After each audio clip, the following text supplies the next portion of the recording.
Job లేక ఇబ్బంది పడుతున్నారా? అయితే మెడికల్ కోడింగ్ మీకు మంచి ఆప్షన్. వెంటనే కాల్ చేసి కోర్సులో జాయిన్ అవ్వండి.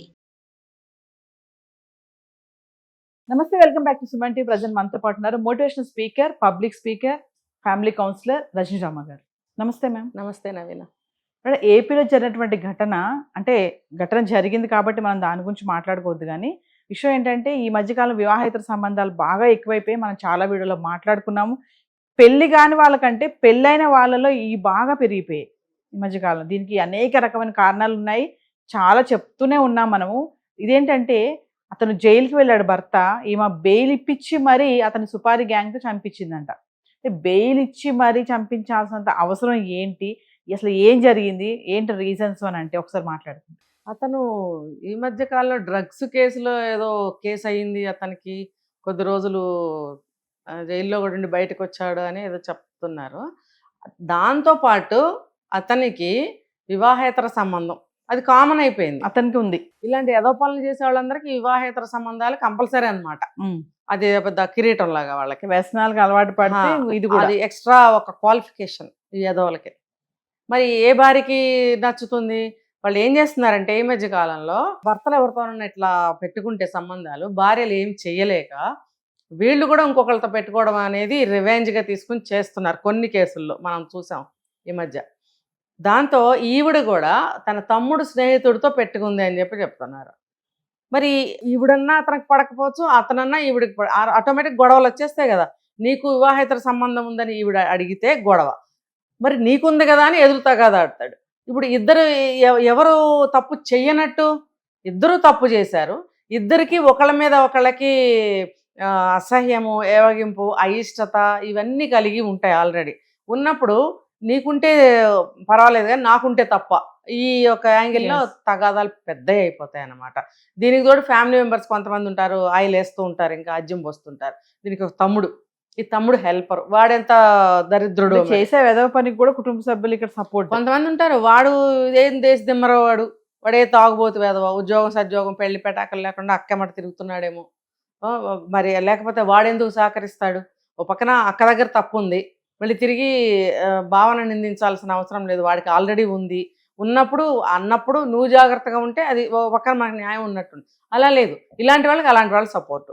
ఇప్పుడు ఇక్కడ ఏమవుతుంది, వాడు జైల్లో ఉన్నప్పుడు బయటకు వస్తే మళ్ళీ ఇవన్నీ బయటపడతాయి, మళ్ళీ గొడవలు. వాడు అన్నాడట, నిన్ను నీ తమ్ముడిని వాడిని అందరినీ చంపుతానని బెదిరించాడు బయటకు వచ్చాక. సో వీడు బయటకు వస్తే మళ్ళీ ఏదో ఒకటి కాండ జరుగుతుంది, ఈ లోపల మనమే ఏదన్నా చేసి లేపేద్దామని కుట్ర పన్నేసింది. ఇది చూడండి, వివాహేతర సంబంధము అంత స్థితిగతుల్ని ఇంత దారుణంగా దిగజారుస్తాయంటానికి రిలేషన్స్ కి సంబంధం లేదు. అంటే ఆ టైంకి ఏదంటే అదే, ఇంకా అంతే. అందులో మునిగిపోయి ఇంకా వాళ్ళకి ఏం అర్థం కావట్లేదు కాదు, లేదు. ఇంకా ఇంకా ఇంకా ఇంకా వాళ్ళకి స్పర్శ కోల్పోయి ఇంకా ఏం చేస్తే మనం కక్ష తీరుతుంది, తప్పు మీద తప్పు చేసుకుంటూ వెళ్ళిపోయినప్పుడు బయటకు వచ్చే మార్గం కనబడదు. పద్మవ్యూహం లాగా ఇంకా లోపలికి వెళ్ళిపోవడమే.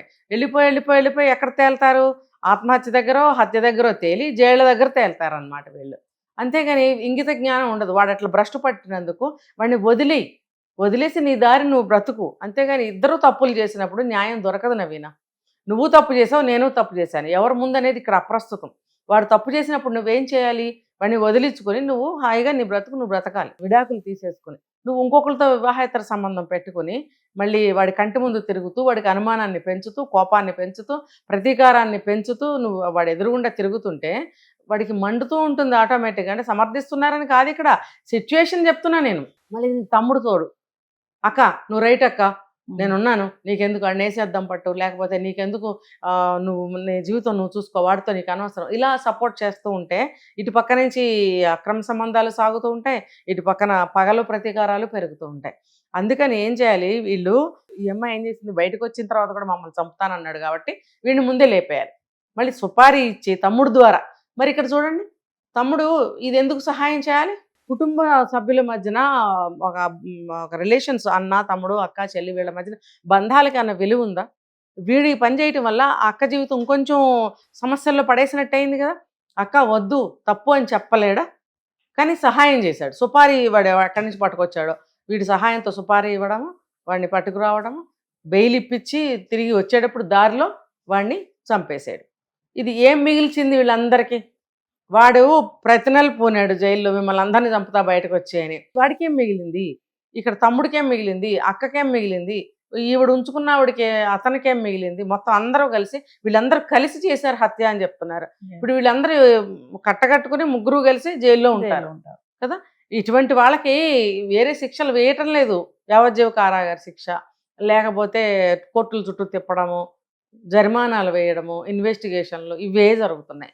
కాబట్టి ఇవన్నీ పక్కన పెడితే అసలు మనిషి అనేవాడు మనం ఎందుకు ఇలాగా, వాడి మానాన్ని పోని, అలాంటి వాడు ఇంకా నీకు పనికిరాడని నువ్వు డిసైడ్ అయ్యే ఇంకొని పెట్టుకున్నావు కదా, అదేదో వాడితో వదిలించుకున్న తర్వాత నువ్వు ఇంకో పెళ్లి రూపంలో ఇంకొకరిని చేసుకో. అప్పుడు నీకు సమాజం నీకు సపోర్ట్ ఉంటుంది. ఈ ఆలోచన ఎవరు చేయటం లేదు. నువ్వు పెట్టుకున్నావు, నేను పెట్టుకుంటాను అక్రమ సంబంధం. దీనివల్ల ఏం మిగులుతుంది ఆలోచించండి. Thank you.